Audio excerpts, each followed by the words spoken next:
23واں باب۔ سارا وفات پاتی ہے، ابراہم ایک قبرستان خریدتا ہے۔ اور سارا کی عمر 127 برس کی ہوئی۔ سارا کی زندگی کے اتنے ہی سال تھے، اور سارا نے کریت اربا میں وفات پائی، یہ کنعان میں ہے اور حبرون بھی کہلاتا ہے۔ اور ابراہم سارا کے لیے ماتم اور نوحہ کرنے کو وہاں گیا۔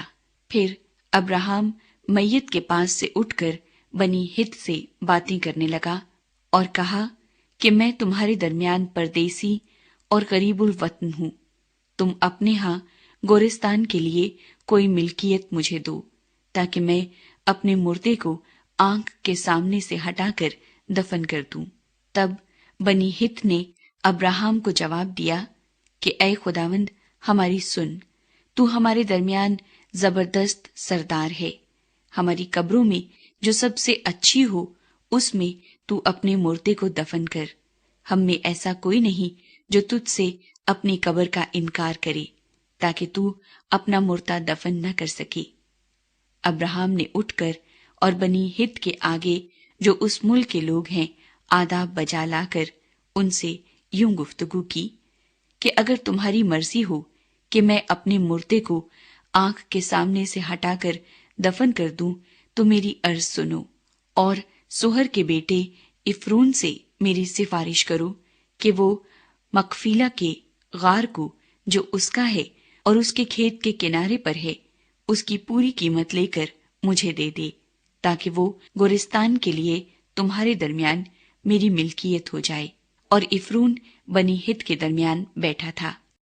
تب افرون ہتی نے بنی ہت کے سامنے ان سب لوگوں کے روبرو جو اس کے شہر کے دروازے سے داخل ہوتے تھے ابراہم کو جواب دیا، اے میرے خداوند، یوں نہ ہوگا، بلکہ میری سن، میں یہ کھیت تجھے دیتا ہوں اور وہ غار بھی جو اس میں ہے تجھے دیے دیتا ہوں۔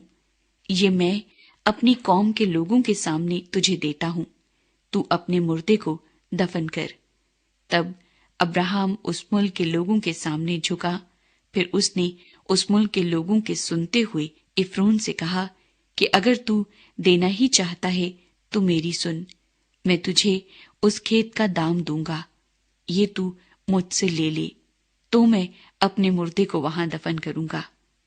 افرون نے ابراہم کو جواب دیا، اے میرے خداوند، میری بات سن، یہ زمین چاندی کی 400 مسکال کی ہے، سو میرے اور تیرے درمیان یہ ہے کیا؟ بس اپنا مردہ دفن کر۔ اور ابراہم نے افرون کی بات مان لی۔ سو ابراہم نے افرون کو اتنی ہی چاندی تول کر دی جتنے کا ذکر اس نے بنی ہت کے سامنے کیا تھا، یعنی چاندی کی 400 مسکال جو سوداگروں میں رائج تھی۔